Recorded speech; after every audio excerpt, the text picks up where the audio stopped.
निवेदन करती हूँ, प्रार्थना करती हूँ कि जिस तरह अपने माता पिता के लिए अपने भाव होते हैं, हम जितना अपने माता पिता से प्यार करते हैं, उनका सम्मान करते हैं, उनकी बात को सुनते हैं, मानते हैं, उसी तरह हम अपने सास ससुर की भी सेवा करें, उनको भी सम्मान दें, उनको भी उसी नजर से देखें जैसे अपने माता पिता को देखते हैं। तो शायद जो दुनिया में इतने सारे वृद्ध आश्रम बने हुए हैं वो बंद हो जाएं और सब माता पिता अपने घर में खुशी खुशी खुशहाल जिंदगी जिएं, परिवार के साथ खुशी खुशी अपने जीवन को जिएंगे।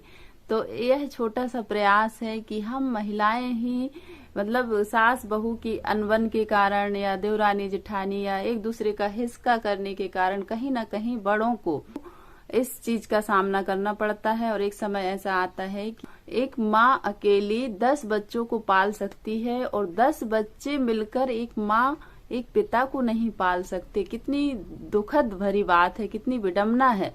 तो हम 10 लोग मिलजुल कर, वो यही है कि मैं क्यों करूं, उसका भी तो काम है, वो भी तो कर सकता है, वो भी कर सकती है। इस तरह की जो भावना एक दूसरे पर टालते टालते आखिर माँ बाप घर से बेघर हो जाते हैं और उन्हें कितनी पीड़ा, कितने दुख दर्द झेलने पड़ते हैं। और कैसे देख पाते हैं बच्चे मतलब अपने माता पिता को इतने दुख दर्द में। अपने अपने माता पिता के लिए जैसे भाव हैं वैसे ही मतलब चाहे दामाद हो चाहे बहू हो, वो भी अपने माँ पिता जैसे ही उनके माता पिता का भी ध्यान रखें।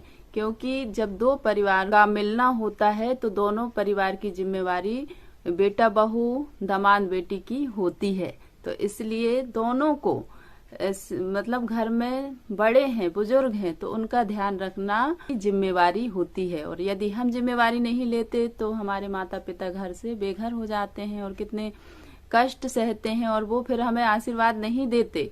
उनकी बद्दुआएं हमारे सर में होती हैं और हम कभी सफलता प्राप्त नहीं कर सकते। हम भी दुख दर्द पीड़ा से परेशान रहते हैं। जब बड़ों का आशीर्वाद हमारे साथ रहता है तो हमें कोई भी दुख दर्द कभी भी छू नहीं सकता, यह मेरा विश्वास है। इसलिए हम बड़ों की सेवा करें, बड़ों को सम्मान दें, प्यार दें और अपने माता पिता ही जैसे समझें। तो इसलिए आपको जो आपके साथ हैं उन्हीं को अपने माता पिता मान के और हमेशा उनके लिए अच्छा करें, अच्छा सोचें, अच्छी भावना रखें। तो आप दिन दुगने रात चौगने बढ़ोगे और आप सुख समृद्धि से संपन्न रहोगे।